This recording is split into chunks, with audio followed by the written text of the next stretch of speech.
지금부터는 며칠 전 공개됐던 이른바 촛불 계엄령 문건 원본의 여진에 대해 좀 이야기해 보겠습니다. 어제 임태훈 군인권센터 소장이 윤석열 당시 서울중앙지검장의 직인이 찍혀 있는 군검 합동수사단의 불기소 이유 통지서를 공개했습니다.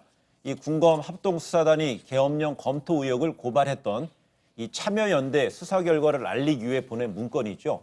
앞서서는 황교안 한국당 대표의 연루 의혹을 제기한 데 이어서 이번에 수사 책임자가 윤 총장이 아니었느냐는 이제 문제를 제기한 것이잖아요. 그렇습니다. 예. 그러니까 포괄적인 최종 책임자가 누구냐라고 하는 문제를 제기를 한 거예요. 직인이 찍혀 있고 그다음에 불기소 이후 통지서의 발신인이 서울중앙지검장으로 되어 있다면 결국은 어떤 이 미흡한 수사에 대한 포괄적이고 최종적인 책임은 당시 중앙지검장이 져야 되는 것 아니냐. 나가서 당시 검찰총장 두 사람이 져야 되는 거 아니냐. 근데 그게 바로 윤석열 현 검찰총장이다. 이 점을 제기하는 거죠. 그렇다면 여기서요.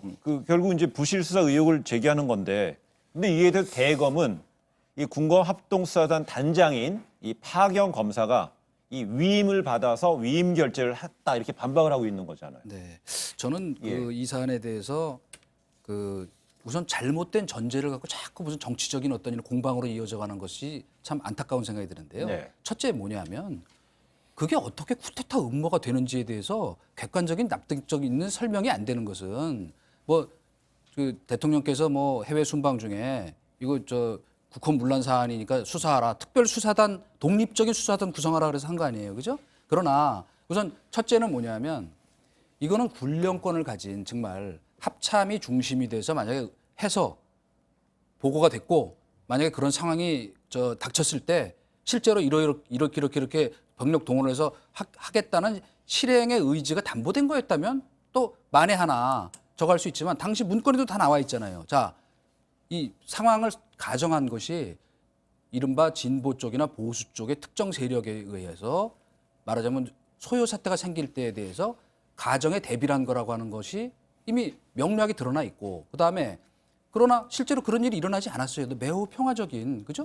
그런데 그게 어떻게 쿠데타 음모냐 하는 것에서 저는 이것이야말로 우리가 흔히 얘기하는 부당 전제의 오류다. 전제가 잘못됐는데 그다음에 두 번째 뭐냐면 저는 얘기하자 그러면 또 한두 끝도 없으니까 우선 이 문건 저희도 지난번에 몰랐는데 나중에 보니까 저도 좀 황당하더라고요. 아니 어떻게 문건에 기무사령부의 국군 기무사령부의 기자의 한자도 틀리는 이거는 짜집기한 문건이라는 게 스스로 저거 된 거예요, 그죠? 그럼 설명이 이미 나왔죠. 아니 어쨌거나 제가 그 부분에 있어 이제 시청자분들한테 명확한 이해를 돕기 위해서 그 부분에서는 군 인권센터에서는 그 부분에 대해서 설명을 한 거 아닌가요? 그러니까 원본이 입수가 됐는데 원본을 그대로 공개를 하면 그러니까 제보자의 신원이 그러니까 공개가 될 수 있는 특정한 파트가 몇 파트가 있었기 때문에 그것들을 일단 다시 컴퓨터로 그러니까 다시 옮겨 치는 과정에서 나왔던 오기다. 기자 같은 경우는 나무 목자가 빠진 것 같은 경우. 한자에서요. 그러니까 국군 기무사령 볼 때 기자로 보면 나무 목변에 그렇게 가잖아요. 좋습니다. 그러니까 이 부분에 대해서 이건 이미 설명이 다 나온 거예요. 아니 그 설명을 인정하더라도 이거 똑같은 말이죠. 옮겨 적는 과정에서 생겼다는 게 그게 사실은 그걸 진짜로 그대로 다 옮겨 쓴 건지 짜집기 한 건지 원본을 봐야 확인되는 거 아니에요? 바로 제가 그럼 그 대목에서 말씀을 드려도 될까요? 이렇게 바로 그거에 지금 군 인권센터에서 제기하는 게 뭐냐면 원본이 어디에 있냐면 당시 압수했던 USB 기무사 관계자의 USB에 그 관련 그러니까 원본이라고 하는 문서의 파일이 들어가 있었다는 거예요. 그러니까 이거는 지금 이 자리에서 논란 비릴 이유가 없어요. 왜냐하면 USB 까면 그냥 나오는 거니까. 근데 이제 군 인권센터의 제기는 USB에 그 파일이 그러니까 원본이라고 하는 파일까지 들어가 있었는데 왜 이걸 조사를 안 하고 덮었느냐 이걸 제기하는 거예요. 거기에 이제 최고 그렇죠. 그 수사 관할의 최고 정점에 서울중앙지검장이 있었다는 거죠. 그 부분을 제가 이제 얘기하려고 하는 거예요. 알겠습니다. 또한 이 대검은요, 이 고발했던 참여연대 등에 보냈던 이 불기소 이후 통지서에 이 위에 보면 검사장과 차장검사 결재란에 이제 사선으로 그어져 있었다. 그래서 이제 위임 정결사항이라고 했는데. 이 반면에 군 인권센터에서는 군검 합동수사단이 계엄령 검토 의혹을 고발했던 그쪽에 보낸 거에 보면 참여연대 보낸 문건에는 애초에 사선이 그어져 있지 않았다 이렇게 얘기하고 있는 거죠. 그거는 제가 보기에는 참 이 핵심적인 이 논란의 대상이 될 수가 저는 없다고 생각해요. 자, 독립적인 기구에서 수사를 했어요. 대통령 지시예요, 그것도 그죠? 대통령이 엄정하게 수사하라고 지시해서 204명을 조사하고 90건을 압수수색해서 제가 보기엔 조현천 씨의 증언 말고는 다 나왔어요. 보고가 정말 됐는지 그것이 이제 비밀로 분류가 됐던 건지. 그러니까 이거는 사실은 심하게 얘기하면 부실 수사가 아니고 과잉 수사라고 얘기해도 과언이 아니에요. 그런데 문제는 논리적으로 한번 생각을 해보자고요. 자, 그런데 그 최종 기소권은 누구한테 있습니까? 말씀하세요. 예. 독립수사단장이 수사한 내용 중간에 그거를 보고를 안 했을 거예요. 또 보고 받았을 리도 없어요. 대통령이 그렇게까지 독립수사단에서 하라고 지시를 했는데 합동수사단장. 그러나 최종적으로 이러이러한 이유로 해서 불기소 통지를 해야 될 것 같습니다 할 때는 당연히 그 최종 책임자인 중앙지검장의 명의로 나가는 것이 맞는 것이죠. 그게 도대체 무슨 부실 수사하고 윤석열 책임론하고 무슨 상관이 있으며 그다음에 또 한 가지 자꾸 뭐 저는 이 NSC를 열었다고 해서 무슨 아니면 그것만 갖고 뭐 지금 황교안 대표를 비난하는 것을 옹호할 생각은 없어요. 문제가 있고 그런 개연성이 있다면 조사 받아야 돼요. 네. 그러나 단순히 그때 NSC가 열렸다고 해서 204명 조사한 가운데 그 라인에 있던 사람들이 다 많은데 그러면 조현천 총장이 드론 타고 싹 날라 들어가서 혼자 몰래 가서 했나요? 이게 도대체 예. 상식적으로 논리적으로 납득이 안 되는 중요한 것 같고. 중요한 말씀을 예. 그러니까 지금 여기 그러면 넘어갔다가 다시 가. 세 가지를 그러니까 첫째 이 사선 부분이 있잖아요. 재미난 게 이게 윤석열 당시 서울중앙지검은 전혀 지검장은 몰랐다라는 근거로 검찰이 먼저 얘기한 거예요.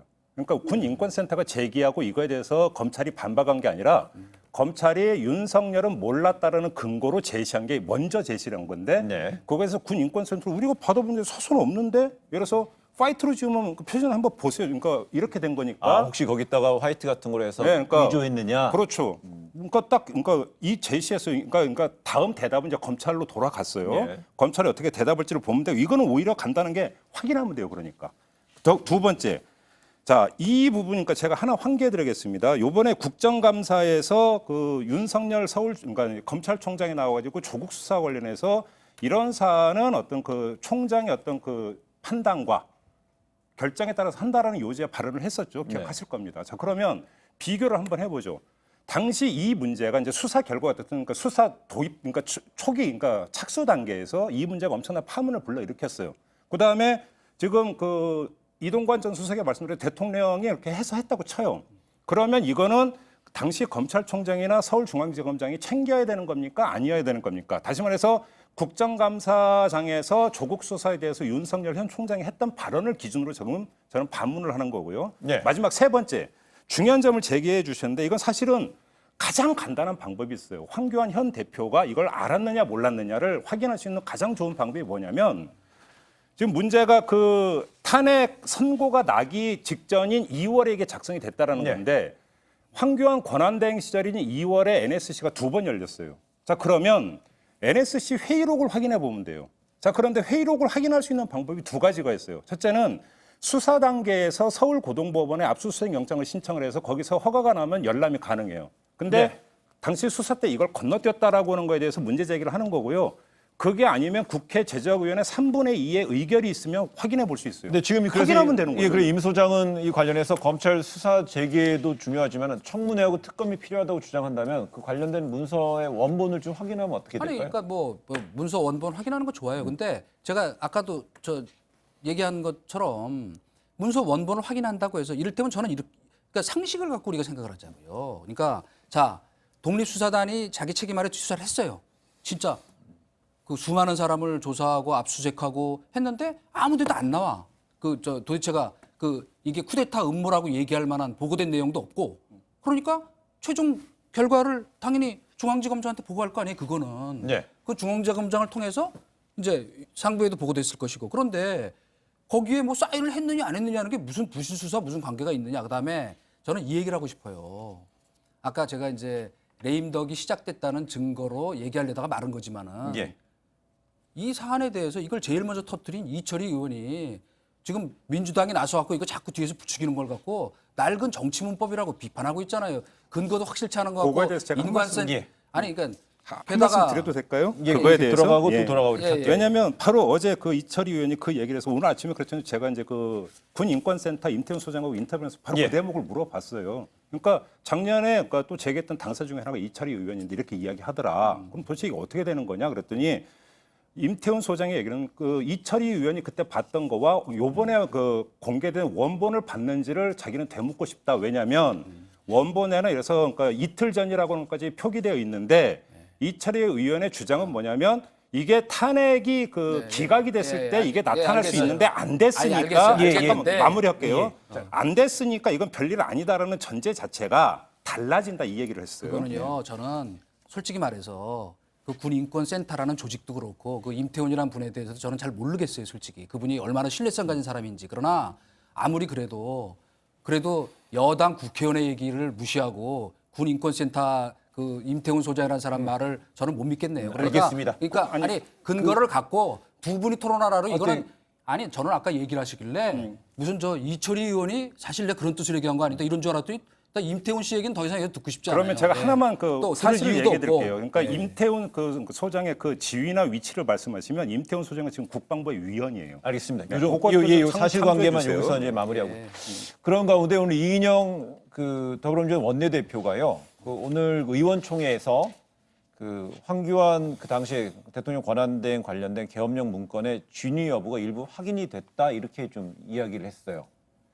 이 부분에 대해서는 그 지도부 중에 한 분이 이제 문건을 폭로한 분과 대화해서 실체적인 사실상 확인했다는 건데 여기 이런 보도에 대해서는 두 분 짧게 제가 그러니까 짧게 그 얘기를 한 짧게 거예요. 저는 간단하게. 이철희 의원이 얘기를 빌어서 반론을 펴면 예. 그 아니 그럼 문건을 제대로 저 내놓고 이를테면 뭐 이것이 어떻게 해서 진상이 확인된 것이다라고 얘기를 하든지 뭐 지금까지는 적어도 마치 아니면 말고식인 자료를 내놓고 검찰이 수사를 안 했다 제대로 해라 게다가 지금 야당 대표까지 연루돼 있으니까 수사하라 이런 경우가 어딨냐고요. 그러니까 예. 저는 제가 보기에 정치적 금도에 어긋나는 일이니까 바로 이철희 의원이 낡은 정치문법이라고 오죽하면 얘기를 했겠어요. 아니요, 그러니까 지금 문제는 뭐냐면 이거예요. 그러니까 확인할 수 있는 루트가 있어요. 그러니까 자료를 확인해 보면 깔끔하게 정리될 수 있는 방법이 있어요. 첫째, 이 사실 하나와 둘째, USB에 이 문건이 있었음에도 불구하고 제대로 조사하지 않고 덮었다라는 사실도 명백한 사실이에요. 그러면 수사를 해서 그러니까 NSC 회의록이나 문건을 확인해서 깔끔하게 정리하면 더 좋은 거 아닌가요? 그런 날이 이제 오겠죠. 그런 이렇게 해서 재수사를 하자. 그 특검이든 뭐든지 이거는 받아들일 수 제가 있는 거죠. 결론으로 예. 딱 한마디만 할게요. 뭐냐면 이거는 그 제가 아니 그 얘기는 이제 저희가 이제 방송이 끝났고요. 그래서 제가 시청자 여러분한테 조금 전에 있었던 이야기 중에 갤럽 여론조사 얘기를 하면서요. 그 전 대통령 이명박 뭐 박근혜 전 대통령 씨의 이제 지지도에 대해서는 저희가 약간 좀 이 전제가 다른 것이요. 12월에 대선하고 2월부터 시작했을 때하고 또 그 문재인 대통령은 5월에 임기를 시작했기 때문에 몇 년 차 1분기, 2년 차, 3년 차 1분기, 2분기의 기준이 다르기 때문에요. 네. 그 수치에 대해서는 저희가 다음 주에 더 정확히 한번 확인해서 말씀드리도록 하겠습니다.